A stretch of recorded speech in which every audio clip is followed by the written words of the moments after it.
Hi all, ಎಲ್ರಿಗೂ ನಮಸ್ಕಾರ. Welcome back to my channel Vinu's games. ನಾನು ನಿಮ್ಮೆಲ್ಲರ ಪ್ರೀತಿಯ ಉನ್ನತ ಇವತ್ತಿನ ಹೊಸ ಹಾಗೂ ಸ್ಪೆಷಲ್ ವ್ಲಾಗ್ಗೆ ನಿಮ್ಮೆಲ್ಲರಿಗೂ ವೆಲ್ಕಮ್ ಮಾಡ್ತಾ ಇದ್ದೀನಿ. ಸೊ ನಿಮ್ಗೆಲ್ಲರಿಗೂ ಚೆನ್ನಾಗಿ ಗೊತ್ತಿದೆ, ನವರಾತ್ರಿ ಶುರುವಾಗಿದೆ. ನವರಾತ್ರಿ ಹಬ್ಬ ಪ್ರತಿಯೊಬ್ಬ ಕನ್ನಡಿಗನಿಗೆ ಒಂದು ಹೊಸ ಹಬ್ಬ ಅಂತಾನೆ ಹೇಳ್ಬೋದು. ಒಂದು ಹೊಸ ರೀತಿಯ ಎಕ್ಸ್ಪೀರಿಯನ್ಸು, ನಾಡ ಹಬ್ಬ ಅಂತಾನೆ ಹೇಳ್ಬೋದು. ನಮ್ಮ ಮೈಸೂರು ದಸರಾ ನೋಡೋಕ್ಕೆ ಚಂದ ಅಂತ ಹೇಳ್ಬೋದು. ಇನ್ನು ಅಲ್ಲಿ ಹೋಗಿ ನೋಡೋಕ್ಕಾಗಲಿಲ್ಲ ಅಂದರೂ ಮನೆಯಲ್ಲೇ ಪುಟ್ಟದಾಗಿ ಒಂದು ದೇವರ ಪ್ರತಿಷ್ಠಾಪನೆಯನ್ನು ಮಾಡಿ ಪೂಜೆಯನ್ನು ಮಾಡ್ಕೊಳ್ಳುವಂಥದ್ದು ತುಂಬ ಜನ ಮಾಡುವಂಥದ್ದು. ಇವತ್ತು ನಾನು ಕೂಡ ಅದೇ ರೀತಿ ಮೊದಲನೇ ಬಾರಿಗೆ ಅಖಂಡ ದೀಪ ಕೂಡ ಹಚ್ಚಿ ಇವತ್ತಿನ ಪೂಜೆನ ಶುರು ಮಾಡ್ಕೊಡ್ತೀನಿ. ಆ್ಯಂಡ್ ಇವತ್ತು ಬಂದು ಶೈಲಪುತ್ರಿ ದೇವಿಯ ಪೂಜೆ ಆಗಿರುತ್ತೆ. ಆ್ಯಂಡ್ ಇವತ್ತಿನ ಕಲರ್ ಬಂದು ವೈಟ್ ಕಲರ್. ಸೊ ಹಾಗಾಗಿ ನಾನು ಆಫೀಸ್ಗೂ ಕೂಡ ಇವತ್ತು ವೈಟ್ ಕಲರ್ ಸ್ಯಾರಿನಲ್ಲಿ ರೆಡಿ ಆಗಿದ್ದೀನಿ. ತುಂಬ ಚೆನ್ನಾಗಿ ಕಾಣಿಸ್ತಾ ಇದ್ದೀನಿ ಅಂತ ನನಗೆ ಅನ್ನಿಸ್ತಾ ಇದೆ ಹೂವು ಮುಟ್ಕೊಂಡು. ಸೊ ಬನ್ನಿ ಪೂಜೆ ಹೇಗೆ ಮಾಡಿದ್ದೀನಿ ಅಂತ ತೋರಿಸ್ತೀನಿ ನಾನು ನಿಮಗೆ. ಸೊ ಬೆಳಗ್ಗೆಯಿಂದ ಎಷ್ಟೇ ಕೆಲಸ ಮಾಡಿದ್ರು ಮುಗಿತಾನೇ ಇಲ್ಲ. ಸೊ ಫೈನಲಿ ಇನ್ನೂ ಅರ್ಧ ಗಂಟೆ ಮುಂಚೆನೇ ಪೂಜೆ ಎಲ್ಲ ಮಾಡಿಕೊಂಡು ರೆಡಿಯಾಗಿ ನನಗೆ ಬ್ಲಾಗ್ನ ಸ್ಟಾರ್ಟ್ ಮಾಡಿದೆ. ಬಿಕಾಸ್ ಪೂಜೆ ಮಾಡಬೇಕಾದಾಗ ಸ್ವಲ್ಪ ಸಮಾಧಾನವಾಗಿ ಮಾಡಬೇಕು. ಹಾಗಾಗಿ ತುಂಬ ನನಗೆ ಗಡಿಬಿಡಿ ಮಾಡೋಕ್ಕೆ ಇಷ್ಟ ಇಲ್ಲ. ಸೊ ಹಾಗಾಗಿ ಸಮಾಧಾನವಾಗಿ ಪೂಜೆ ಎಲ್ಲ ಮಾಡಿ ರೆಡಿ ಆದಮೇಲೆ ಬ್ಲಾಗ್ನ ಸ್ಟಾರ್ಟ್ ಮಾಡ್ತಾ ಇದ್ದೀನಿ. ಸೊ ಈ ರೀತಿ ಇದೆ. ಮೊದಲಿಗೆ ಯೂಶಲಿ ನಾನು ಎಲೆ ಕಲಸ ಅಂತ ಏನು ಹೇಳ್ತಾರೆ ಅದನ್ನು ಇಟ್ಟು ಪೂಜೆ ಮಾಡ್ತಿದ್ದೆ. ಬಟ್ ಈ ಒಂದು 9 ದಿವಸ ಏನಿದೆ, ಹಾಗಾಗಿ ಅಖಂಡ ದೀಪದ ಜೊತೆಗೆ ಕಳಶ ಕೂಡ ನಾನು ಇಟ್ಟು ಪೂಜೆ ಮಾಡಿದೆ. ಅಂದರೆ ಕಾಯಿ ಕಳಶನ ಇಟ್ಟು ಪೂಜೆ ಮಾಡಿದ್ದೀನಿ. ಸೊ ಸಿಂಪಲ್ ಆಗಿ ಮಾಡಿದ್ದೀನಿ, ಬಟ್ ಸ್ಟಿಲ್ ನನಗೆ ಸಿಕ್ಕಾಪಟ್ಟೆ ಖುಷಿ ಅನ್ನಿಸ್ತಾ ಇದೆ. ಒಂಥರ ಏನೋ ಮನೆಯಲ್ಲಿ ಪೂರ್ತಿ ಒಂಥರ ಪಾಸಿಟಿವ್ ವೈಬ್ಸು, ಪಾಸಿಟಿವ್ ಫೀಲ್ ಅಂತಲೇ ಹೇಳ್ಬೋದು. ಚೆನ್ನಾಗಿ ಅನ್ನಿಸ್ತಾ ಇದೆ. ಇನ್ನು ಆದರೆ ದೇವಸ್ಥಾನಕ್ಕೆ ಹೋಗಬೇಕು. ಬಿಕಾಸ್ ಮತ್ತೆ ಸಂಜೆ ಬಂದು ಪೂಜೆ ಮಾಡಬೇಕು. ಹೊಸಲು ಪೂಜೆ ಎಲ್ಲ ಇವಾಗ ಮಾಡಿದ್ದೀನಿ ಬೆಳಗ್ಗೆ, ಬಟ್ ಸಂಜೆ ಬಂದು ಮತ್ತೆ ಇನ್ನೊಮ್ಮೆ ಪೂಜೆ ಮಾಡಿ ಎಲ್ಲ ಮಾಡೋದ್ರ ಮಧ್ಯ ದೇವಸ್ಥಾನಕ್ಕೆ ಹೋಗೋಕ್ಕಾದರೆ, ಸಾಧ್ಯವಾದರೆ ಅಮ್ಮನವರ ದಯೆ ನಮ್ಮ ಮೇಲಿದ್ರೆ ಖಂಡಿತವಾಗ್ಲೂ ದೇವಸ್ಥಾನಕ್ಕೆ ಹೋಗಿ ಬರಬೇಕು.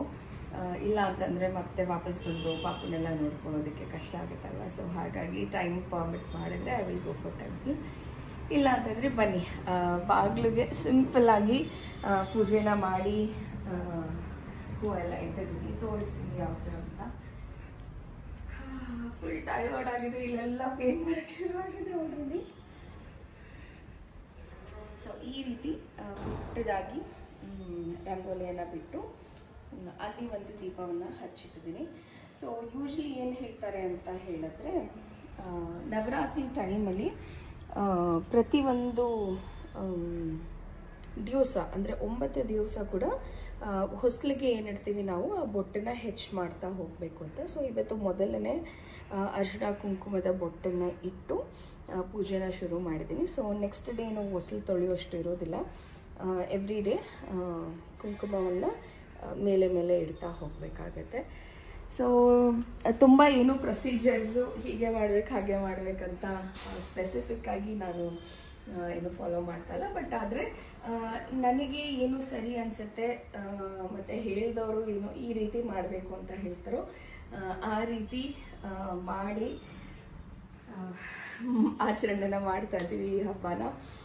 ಸೊ ನೋಡೋಣ, 9 ದಿವಸ ಯಾವುದೇ ರೀತಿ ಅಡೆತಡೆ ಇಲ್ದಂಗೆ ಇದೇ ರೀತಿ ಚೆನ್ನಾಗಿ ಅಮ್ಮನವರು ನಡೆಸ್ಕೊಂಡು ಹೋಗ್ತಾರೆ ಅಂತ ಅಂದ್ಕೊಂಡಿದ್ದೀನಿ. ಸೊ ನಿಮಗೂ ಕೂಡ, ನಿಮ್ಮ ಮನೆಯವ್ರಿಗೂ ಕೂಡ, ಎಲ್ಲರಿಗೂ ನವರಾತ್ರಿ ಹಬ್ಬ ಒಳ್ಳೇದು ಮಾಡಲಿ. ಕೆಟ್ಟತನ ಏನಿದೆ ಅದು ಹೋಗಲಾಡಿಸಿ ಒಳ್ಳೆಯದನ್ನಷ್ಟೇ ನಮ್ಮ ಜೀವನದಲ್ಲಿ ದೇವರು ದಯ ಪಾಲಿಸಲಿ ಅಂತ ಕೇಳ್ಕೊಳ್ತೀವಿ ದೇವ್ರ ಹತ್ರ. ಸೊ ನೋಡೋಣ ಇವತ್ತಿನ ಡೇ ಹೇಗೆ ಹೋಗುತ್ತೆ ಅಂತ. ಆ್ಯಂಡ್ ಕಾಲೇಜಲ್ಲಿ ಇವತ್ತು ಎಲ್ಲರೂ ವೈಟಲ್ಲಿ ಬಂದಿರ್ತಾರೆ ಅಂದ್ಕೊಳ್ತೀನಿ. ಬಿಕಾಸ್ ಎಲ್ಲರೂ ಪ್ಲ್ಯಾನ್ ಮಾಡಿದ್ವಿ ನವರಾತ್ರಿ ಇರೋದ್ರಿಂದ 9 ಡಿಫ್ರೆಂಟ್ ಕಲರ್ಸ್ ಏನಿದೆ ಅದನ್ನು ಹಾಕ್ಕೊಂಡು ಬರೋಣ ಅಂತ. So let's see, I am excited. ಒಂಥರ ಸೆಲೆಬ್ರೇಷನ್ ಮೋಡ್ ಅಂತ ಹೇಳ್ತೀವಲ್ಲ, ಆ ರೀತಿ celebration mode for these 9 days. And after that fest ಕೂಡ ಇದೆ, ಕಾಲೇಜ್ ಫೆಸ್ಟ್ ಕೂಡ. So it's like happy season ನಮ್ಗೆಲ್ಲರಿಗೂ. ಕರೆಕ್ಷನ್ಸ್ ಕೂಡ ಇತ್ತು. ಈಗಷ್ಟೇ ನಾನು ನನ್ನ ಬ್ಲೂ ಬುಕ್ಸ್ ಎಲ್ಲನೂ ಬ್ಯಾಗ್ ಒಳಗೆ ಪ್ಯಾಕ್ ಮಾಡಿ ಇಟ್ಕೊಂಡೆ. ಆ್ಯಂಡ್ ಇನ್ನೂ ಒಂದಷ್ಟು ಕರೆಕ್ಷನ್ಸ್ ಮಾಡಬೇಕಿತ್ತು. ನೆನ್ನೆ ಆ್ಯಕ್ಚುಲಿ ಮಾಡೋಕ್ಕಾಗಲಿಲ್ಲ, ಹಾಗಾಗಿ ಒಂದು ಸ್ವಲ್ಪ ಬುಕ್ಸ್ನ ಹಾಗೆ ಕ್ಯಾರಿ ಮಾಡ್ತಾ ಇದ್ದೀನಿ. ಸೊ ಇವತ್ತು ಅದನ್ನೂ ಮುಗಿಸ್ಬೇಕು. Lot of task to do. Full exhaust ಆಗಿದೆ ಆ್ಯಕ್ಚುಲಿ. ಇವತ್ತು ಹೋಗೋದು ಬೇಡ, ರೆಸ್ಟ್ ಮಾಡೋಣ ಅಂತ ಅಂದ್ಕೊಂಡೆ. ಬಿಕಾಸ್ ಮತ್ತೆ ಯಾಕೋ ನನ್ನ ಥ್ರೋಟ್ ಒಂಥರ ಡಿಫ್ರೆಂಟಾಗಿ ವಿಯರ್ಡಾಗಿ ಆಡ್ತಾಯಿತ್ತು. ಬಟ್ ದೆನ್ ಇಲ್ಲ, ಸುಮ್ಮನೆ ಇದು ಮಾಡೋದು ಬೇಡ ಅಂತ ಹೇಳಿಬಿಟ್ಟು ಹೊರಟಿದ್ದೀನಿ. So it's time to go. ಇವತ್ತು ತುಂಬ ಜನ ಕೇಳ್ತಾ ಇದ್ರಿ, ನೀವು ಊಟ ಏನು ತೊಗೊಳ್ತೀರಾ, ಏನೇನು ರೆಸಿಪಿ, ಹೇಗಿರುತ್ತೆ ನಿಮ್ಮ ಫುಡ್ ರೂಟೀನ್ ಅಂತ ಹೇಳಿ. ಡೆಫಿನೆಟ್ಲಿ ಅದು ಕೂಡ ಶೂಟ್ ಮಾಡಿ ತೋರಿಸ್ತೀನಿ. ಬಟ್ ಆದರೆ ಈಗ ಸದ್ಯಕ್ಕೆ ಫಾರ್ 9 days ಸಂಜೆ ಮಾತ್ರ ನಾನು ಬಂದು ಊಟ ಮಾಡೋದು, ಅಂದರೆ ಉಪವಾಸ ಇದ್ದು ಬೆಳಗ್ಗೆಯಿಂದ ಒಪ್ಪತ್ತು ತಿನ್ನೋದು ಅಂತ ಏನು ಹೇಳ್ತಾರೆ, ಒಪ್ಪತ್ತು ಮಾಡೋಣ ಅಂತ ಅಂದ್ಕೊಂಡಿದ್ದೀನಿ. ಸೊ ಹಾಗಾಗಿ ನನ್ನ food routine mostly back to normal ಆಗಿದ್ದಾಗ I will let you know ಹೇಗೆ ಇರುತ್ತೆ ನನ್ನ ರೂಟೀನ್ ಅಂತ ಹೇಳಿ. ಸೊ ಟಿಲ್ ದೆನ್ ಬೇರೆ ಏನಂತ ಹೇಳೋದು, 2 ಮಕ್ಕಳು ಮಲಗಿದ್ದಾರೆ. ತುಂಬ ಜನ ಕೇಳ್ತಾ ಇದ್ರು, ಮೇಡಮ್ ಹೇಗೆ ಆಫೀಸ್ಗೆ ಹಿಂಗೆ ಹೋಗ್ತೀರಾ ಅಂತ. ಸೊ ಯೂಶ್ವಲಿ ಇದೇ ಥರ ಸಿನಾರಿಯೋ ಇರುತ್ತೆ. ಅವ್ರು ಎದ್ದೇಳೋಕ್ಕಿಂತ ಮುಂಚೆ ನಾನು ರೆಡಿಯಾಗಿ ಹೊರಟ್ಬಿಟ್ಟಿರ್ತೀನಿ. ಆ್ಯಂಡ್ ಪಾಪಗೂ ಕೂಡ ಫೀಡ್ ಮಾಡಿಬಿಟ್ಟು ಒಂದ್ಸತಿ ಅವನ್ನ ಮಲಗಿಸಿರ್ತೀನಿ. ಸೊ ಇನ್ನೊಂದು 1/2 hour 45 minutes ಆದಮೇಲೆ ಅವನು ಎದ್ದೇಳೋದ್ರಿಂದ ಹಾಗಾಗಿ ನಂಗೆ ಆಫೀಸ್ಗೆ ಹೋಗ್ಬೇಕಾದಾಗ ಅವನ್ನ ಎಬ್ಬರಿಸಿ ಅಳೋ ಅಂಥದ್ದೆಲ್ಲ ಇರೋದಿಲ್ಲ ನನಗೆ. So that's how it's going, because ಅವನು ಕೂಡ he has got used to it. And yes, that's how it's going. Okay, it's time. So ನಾನು ಹೊರಡ್ತೀನಿ ಒಂದು 5 ನಿಮಿಷ ಇದೆ. ಒಂದು 5 ನಿಮಿಷ ಬೇಗ ಬಿಟ್ಟು ಹೋದರೆ, ಬಿಕಾಸ್ ಟ್ರಾಫಿಕ್ನ ಎಕ್ಸ್ಪೆಕ್ಟ್ ಮಾಡೋಕ್ಕಾಗೋದೇ ಇಲ್ಲ. ಯಾವತ್ತೂ ಇರಲ್ಲ ಅಂದ್ಕೊಳ್ತೀವೋ ಅವತ್ತೇ ಜಾಸ್ತಿ ಆಗಿರುತ್ತೆ. ಸೊ ಎಸ್, ಸಿಗೋಣ ಕಾಲೇಜಲ್ಲಿ. ಇನ್ನು ನಾನು 9 ದಿವಸ ಕೂಡ ವ್ಲಾಗ್ನ ಮಾಡೋಣ ಅಂತ ಅಂದ್ಕೊಂಡೆ. ನಿಜವಾಗ್ಲೂ ಟೈಮ್ ಆಗಲ್ಲ. ಬೆಳಗ್ಗೆ ಎದ್ದು ಸ್ನಾನ ಮಾಡಿ ಮನೆಯೆಲ್ಲ ಕ್ಲೀನ್ ಮಾಡಿ ತಿಂಡಿ ಎಲ್ಲ ಮಾಡಿಕೊಂಡು ದೇವ್ರ ಪೂಜೆ ಮಾಡಿ ಹೋಗೋಷ್ಟೊತ್ತಿಗೆ ತುಂಬ ಟೈಮ್ ಹಿಡಿತಾಯಿತ್ತು. ಸೊ ಅದ್ರ ಮಧ್ಯ ನನಗೆ ವ್ಲಾಗ್ಸ್ನ ಮಾಡೋದಕ್ಕೆ ಸಿಕ್ಕಾಪಟ್ಟೆ ಕಷ್ಟ ಆಗ್ತಾಯಿತ್ತು. ಬಟ್ ತುಂಬ ಮಿಸ್ ಮಾಡ್ಕೊಳ್ತಾ ಇದ್ದೆ. ಆದಷ್ಟು ಪುಟ್ಟದಾದಂಥ ಶಾರ್ಟ್ಸ್ಗಳನ್ನ ನಾನು ಪ್ರತಿ ದಿವಸನೂ ಅಪ್ಲೋಡ್ ಮಾಡೋದಕ್ಕೆ ಟ್ರೈ ಮಾಡಿದ್ದೀನಿ. ಆ್ಯಂಡ್ ತುಂಬ ಜನ ನನ್ನ ವ್ಯೂವರ್ಸ್ಗೆ, ಸಬ್ಸ್ಕ್ರೈಬರ್ಸ್ಗೆ ಸಾರಿ ಹೇಳೋಕ್ಕೆ ಇಷ್ಟಪಡ್ತೀನಿ. ಯಾಕೆ ಅಂತ ಹೇಳಿದ್ರೆ ತುಂಬ ಚೆನ್ನಾಗಿ ಅರ್ಥ ಮಾಡ್ಕೊಂಡಿದ್ದೀರ. ಮೇಡಮ್ ಕಷ್ಟ ಇದೆ, ಗೊತ್ತಾಗುತ್ತೆ. ಆಫೀಸ್ಗೆ ಹೋಗ್ಕೊಂಡು ಮಕ್ಕಳನ್ನ ನೋಡಿಕೊಂಡು ಮಾಡೋದು ಕಷ್ಟ ಇದೆ. ಸೊ ಟೈಮ್ ಮಾಡಿಕೊಂಡು ವ್ಲಾಗ್ಸ್ನ ಅಪ್ಲೋಡ್ ಮಾಡಿ ಅಂತ ಹೇಳಿ ತುಂಬ ಖುಷಿಯಿಂದ ಸಪೋರ್ಟ್ ಮಾಡ್ತಾಯಿದ್ದೀರಾ. Thank you so much. But ಇನ್ನು ಕೆಲವರು ನೀವು ಇರ್ರೆಗ್ಯುಲರ್ ಆಗಿದ್ದೀರಾ ಅಂತ ಹೇಳೋವಂಥವ್ರು ತುಂಬ ಜನ ಇದ್ದೀರಾ. Yes, I understand. ಆ ಕಂಟಿನ್ಯೂಟಿ ಇಲ್ಲ ಅಂತಂದರೆ ತುಂಬ ಜನಕ್ಕೆ ಬೇಜಾರು ಕೂಡ ಆಗೋದುಂಟು. ಸೊ ಎಸ್, ನನ್ನ ಪರಿಸ್ಥಿತಿ ಆ ರೀತಿ ಇದೆ. ಹಾಗಾಗಿ ನನಗೆ ರೆಗ್ಯುಲರಾಗಿ ವ್ಲಾಗ್ಸ್ನ ಶೂಟ್ ಮಾಡ್ಕೊಳ್ಳೋದಕ್ಕಿಂತ ಹೆಚ್ಚಾಗಿ ಕೂತ್ಕೊಂಡು ಅದನ್ನು ವಾಯ್ಸ್ ಓವರ್ ಮಾಡುವಂಥದ್ದು ಸಾಕಷ್ಟು ಟೈಮ್ ತೊಗೊಳ್ತಾ ಇದೆ. ಹಾಗಾಗಿ ಇನ್ನು ಮುಂದೆ ಆದಷ್ಟು ವಿಡಿಯೋನ ಪುಟ್ಟದಾಗಿ ಎಲ್ಲಿ ಸಾಧ್ಯ ಆಗುತ್ತೋ ಅಲ್ಲಿ ಆ್ಯಡ್ ಆನ್ ಮಾಡೋಣ ಅಂತ ಹೇಳಿ ಅಂದ್ಕೊಂಡಿದ್ದೀನಿ. ಸೊ ನೋಡೋಣ ಹೇಗಾಗುತ್ತೆ ಅಂತ. ಬಿಕಾಸ್ ನನ್ನ ಕಂಟಿನ್ಯೂಸ್ 3-4 ವ್ಲಾಗ್ಸ್ ನಾನು ಇದನ್ನೇ ಹೇಳ್ತಾ ಇದ್ದೀನಿ. ಬಟ್ ಟ್ರಸ್ಟ್ ಮೀ, 2 ಮಕ್ಕಳನ್ನ ಇಟ್ಕೊಂಡು ಆಫೀಸ್ ಮನೆ ಎಲ್ಲ ಮ್ಯಾನೇಜ್ ಮಾಡೋದು ಇಸ್ ಈಕ್ವಲೆಂಟ್ ಟು ಇಂಪಾಸಿಬಲ್ ಅಂತ ಹೇಳ್ತೀವಲ್ಲ, ಆ ರೀತಿ. ಬಿಕಾಸ್ ನಮಗೆ ಅಂತ ಒಂದು 5 ನಿಮಿಷನೂ ಸಿಗೋದಿಲ್ಲ. ಪ್ರತಿ ಸತಿ ಮಕ್ಳಿಗೆ ತಿನ್ನಿಸು, ಅವನದಾಯಿತು ಅವನದಾಯಿತು ಉಫ್ ಅಂತ ಕೂರೋಷ್ಟೊತ್ತಿಗೆ ಇನ್ನೊಬ್ರು ಯಾರಾದರೂ ಎದ್ದಿರ್ತಾರೆ.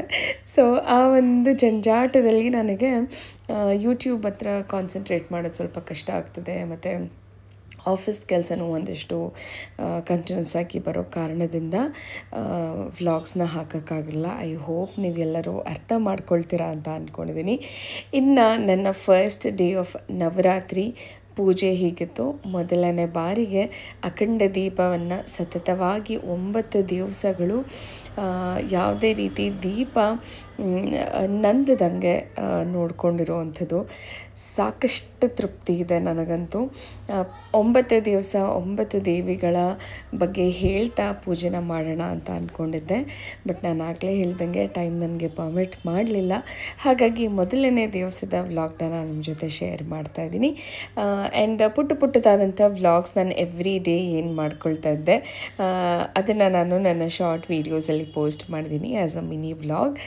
ಇಂಟ್ರೆಸ್ಟ್ ಇತ್ತು, ನಿಮಗೆ ಟೈಮ್ ಇತ್ತು ಅಂತಂದರೆ ಅದನ್ನು ಕೂಡ ನೀವು ಚೆಕ್ಔಟ್ ಮಾಡ್ಬೋದು. ಇದು ಮೊದಲನೇ ದಿವಸದ ಸಿಂಪಲ್ ಆದಂಥ ಪೂಜೆ.